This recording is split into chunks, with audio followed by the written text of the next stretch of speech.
Hi, I'm Jessica. And I'm Kira. And we are the Keepers of the Books, your online librarians. And we are here with a weekly reads book haul. We have 8 books for you today. Charmed, I'm Sure, by Sarah Dare Littman. This book is the story of Rosamund White Charming. She's the daughter of Snow White and Prince Charming, and she has a lot to live up to. Fall Festival dance is coming up, and she needs a date. It's a week away, and she still doesn't have a date. And being Snow White's daughter, she knows she has to get a date or she'll be the laughingstock of the school. Can she find herself a date? Well, Mom decides she needs a makeover, and everybody keeps giving her advice on how to get a boyfriend, including a mirror that maybe she shouldn't be paying so much attention to. Yes, the mirror on the wall is a compact mirror now. This book is a really silly, funny fantasy that adds a realistic element for fans of books like Ever After High and Descendants. I would definitely give this a 5-star rating. I would recommend this for grades 4 to 7 or ages 9 to 13. This is also a review copy from Aladdin. Thank you, Aladdin, for this review copy. Salad Days by Amy Pennington. This is a review copy from Sasquatch Books. So Sasquatch Books, thank you for this. This is a book that is perfect for summer. I love eating salads in summer, even more than the rest of the year, just because they're light, they're refreshing, they feel hydrating to me. Well, after the introduction, you have some stuff for your pantry. Some oils and vinegars, emulsifiers, and how to use them. That section contains the add-ons, the oils, the vinegars, how to make your own apple cider vinegar. Things that are going to be essential for making a lot of these salads and what they do. Especially the emulsifiers, because all of the dressings are homemade too, and they're simple. The salads are simple, they're easy, and it's quite fun. They are for more refined tastes. And you'll notice they're not all lettuce-based salads. This one is cannellini beans and beets, which are amazingly good for you, with radicchio and pickled raisins. There's a whole chapter on vinaigrettes and dressings, which is awesome because homemade dressings and vinaigrettes just do not taste anything like the ones in the store. They are so good, and the ones in here are made out of healthy ingredients, and they're really good for you. So the one that I'm making for dinner tonight is Napa cabbage and apples. This one contains some sweet apples and cabbage, a basil lime vinaigrette. And to me, this one, I love basil and I love apples and I really like cabbage. So this will be a nice, refreshing, summery way to enjoy it. Welcome to Wonderland Motel, book number 2. This is Beach Party Surf Monkey by Grabenstein. This is a review copy from Random House. I didn't think this was possible, but this book is even funnier than the first one. This book follows P.T. Wilkie again and his friend, and there is a film set to be filmed at the Wonderland Motel. The only problem is, as it's starting to get filmed, everything keeps going wrong. You'll definitely want to read this book because everything you can think of goes wrong. It's definitely a Murphy's Law type of book. The characters are hilarious, the pictures are fun and silly. I just love the illustrations in this book. The characters are just so well drawn. I love also how you have one actress and one actor, and they're very much the opposite of each other. One's this really cool, fun girl who you just want to hang out with, and the other one's kind of a spoiled diva. So they're a little bit on the cliche side, but it makes for a great book. Fans of Chris Grabenstein, Diary of a Wimpy Kid, Big Nate, you'll love this book. I would recommend this for grades 4 to 7 or ages 9 to 13. If you're a little bit more of an advanced reader or are older and still like Diary of a Wimpy Kid, you could definitely pick this book up. This is a review copy from Random House. Thank you, Random House. Blood Rose Rebellion is a review copy from Knopf, so thank you for this amazing book. So Blood Rose Rebellion is by Rosalyn Eves. I would say this book is unique. If you are a fan of the Crowns game, or Six of Crows, Leigh Bardugo, this is your next read. Anna is part of the ruling class in England. She's Illuminati, but she does not have magic. Her sister is completely the magical, controlling person of the family. Or at least, that's the way Anna sees it. Everything's about her older sister. It is her magical coming out party, as you would say. And she's so worried that Anna is just going to completely mess it up for her. She's banned her from coming because Anna, whenever she's around, spells go wrong. They come undone and everything just falls apart. But what Anna doesn't know is that the boy she's in love with is a little bit of a snob. He thinks that it's not right that she's not at her sister's party. It's a huge deal and he wants her to be there. He takes her through a portal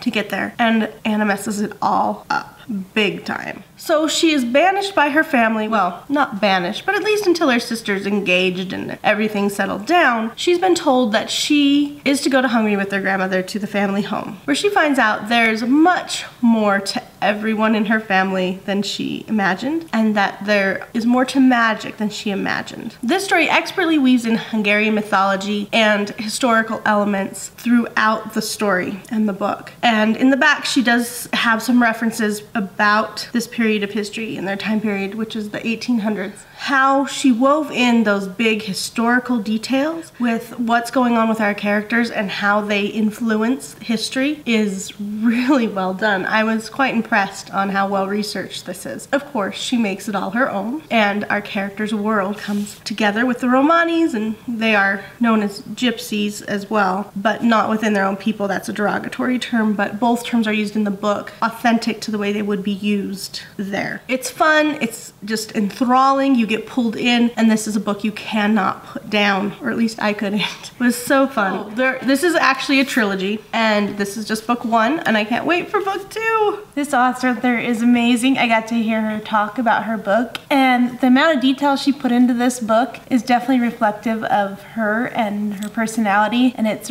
just really fun. Well, thank you to the author and to Knopf for this copy. Return to the Isle of the Lost by Melissa de la Cruz. In Return to the Isle of the Lost, this is the sequel to The Isle of the Lost. Mal, Evie, Carlos, and Jay start getting these mysterious, ominous, almost threatening notes. In this story, they get called back to the Isle of the Lost by a group known as the Anti-Heroes Club. When they get there, they discover that basically all these earthquakes and natural phenomena that are occurring in Oregon are caused by magical instability within the tunnels below the Isle of the Lost, which is bad because there's actually a barrier that is preventing the magic from getting out, the pressure's building up, and you can imagine where this is going to go if they don't fix it. So they have to go in, find the entrance to the catacomb tunnels and find their parents' talismans and defeat the talismans and destroy them in order to save Oregon. Small little hiccup. There's a traitor amongst the Anti-Heroes Club, and the traitor is also a descendant of the villain in this book who is later to come. And I won't spoil who the villain is because that's part of the mystery of the story. If you like Descendants, fantasy adventure, you'll definitely want to pick this book up, especially if you're a fan of Melissa de la Cruz. You can pick this up without having read the first book or even have seen the first Descendants movie, but half the fun of the story is getting to see the backstory. I love how the characters are developed throughout it, as well as the plot. Melissa de la Cruz has done a fantastic job with this book, and I highly recommend it, as well as the third book, which I will be reviewing later on. Later on in this video,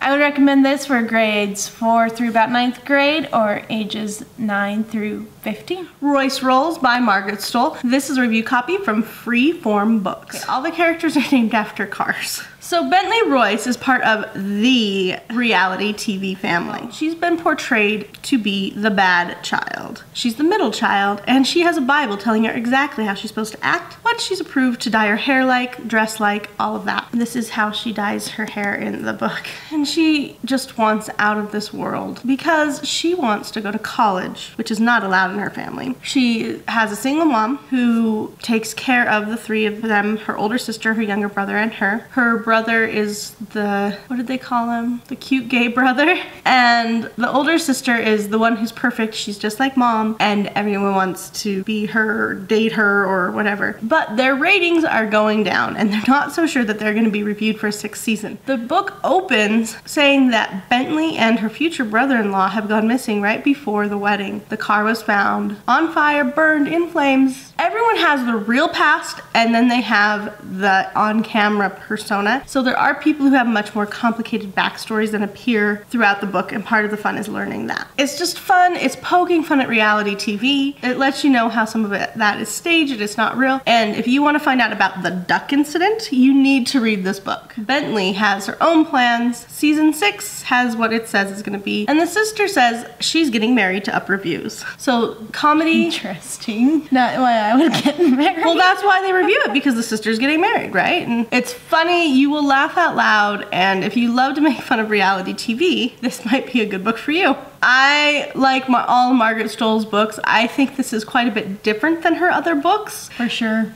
Because she tends to write a lot of fantasy and dystopian and magic. This one is as much realistic fiction as reality TV is realistic. Rise of the Isle of the Lost by Melissa de la Cruz. In this book, Mal, Evie, Carlos, and Jay are back again, and this time after the end of the last book. So you may want to read this one after you read the second one, but you can still listen to this review without it being spoiled. Uma, a character that we ran into in the last book, as you find at the beginning of this book, she is very anti-Mal. She doesn't like Mal, even though they were friends for years before Mal went to Auradon. She's very jealous of her. She has a life that Uma would rather live. And then an opportunity appears where Triton's trident has vanished from the mer place where all the mermaids live, and somehow it has gotten stuck between the Isle of the Lost and Auradon. Nobody knows if it's on the side of the Isle of the Lost or the side of the Auradon side. And so now all the villains everywhere on the Isle of the Lost are trying to find this trident, because if they can find this trident, it's the most powerful magical talisman of them all, and it will allow them to take over Auradon and all its counterparts, as well as the Isle of the Lost. So of course Mal, Evie, Carlos, and Jay are gonna have to step in and stop Uma. Will they succeed? I would say this book is similar to what I'm expecting Descendants 2 to be about, but since I haven't seen the movie yet, can't tell you for sure. I like how Melissa de la Cruz just integrates all these different points of view, from Ben to Uma to Mal and those guys, because they all kind of incorporate into each other and make for a very entertaining novel. The character growth, of course, is still going on, including Mal having a bit of a crisis. For fans of Descendants, you'll definitely want to pick this up, as well as fans of fantasy adventure and Melissa de la Cruz. She definitely has outdone herself even in this book. This would be great for grades 4 through 7 or ages 9 to 13. And this is a review copy from Disney Hyperion. Thanks Disney for sending us this review copy. Poison's Kiss by Brianna Shields. I had heard great things about this book and I really wanted to read it. I was so excited when I got the ARC. And this book is fantastic. This is a fantasy and it takes a lot of pieces from cultures too. It does not take place in India, but it does take a lot of pieces of that culture and their mysticism. It does take pieces from Hinduism and Buddhism. But the majority of the mythology is Indian. But it's put together to make this new world. And in it, you have Mirinda. Mirinda's kiss is poison. She is an assassin. Mirinda is the Vishakanya, and that is the person who works for the Raja by murdering his enemies with a simple kiss. She has a little brother, and he is very ill. She's dependent on their handler, Gopal, to provide the treatments for her brother's lung disease. And then she meets this boy named Devon. Her best friend, who works with her, goes in, gets the information, she's the spy, and then they're turned over, and Mirinda is given the execution orders, which she barely has a stomach for. To begin with, she can't eat on those days or before those days or after them. She has been turned into this poisonous creature through snakes. She has scars all over her wrists and her ankles where the snakes have bitten her and turned her into a poisonous creature. She's just not convinced that Devon is bad. She's conflicted because she's falling in love with him. She sees only a good person who's there to help and take care of her and her brother. She starts to doubt that whether all the people she kissed in the past were bad too. So this is her adventure and getting to know her, and there will definitely be a second book. This is definitely one of our 5-star reads. Fantasy and suspense all rolled into one, and mysticism. Anyways, this is a fantastic book. I hope you enjoy it if you like fantasy. This is a good one if you liked Rebel of the Sands. This is a ARC from Random House. This is for grades 6 and up or ages 12 and up. Evie's fashion book, a book from Descendants 2. I like this book because it kind of explains all the fashion and outfits from Evie's perspective from the movie Descendants 2, as well as kind of a text form of what happens throughout the movie. If you read all the fun little details around the pictures, you'll kind of get a feel for what Descendants 2 is going to be about. The illustrations in this book are fun. This book, because you get to see it through Evie's perspective. In the movies, you typically see a third-party perspective or Mal's perspective, so this is a great way to really delve into her personality. This would be great for grades 4 through 7 or ages 9 to 13. This is a review copy from Disney Hyperion. Thanks, Disney. So those are our weekly reads. Thank you for watching these reviews, and we hope you found something that you want to read this week. Please, in the comments, put if there's something you want to read this week or something you've read that's fantastic that everybody else should read. Also, please hit like and subscribe so that you see future reviews. Thank you so much again for watching, and we are your online librarians, and happy reading. Bye!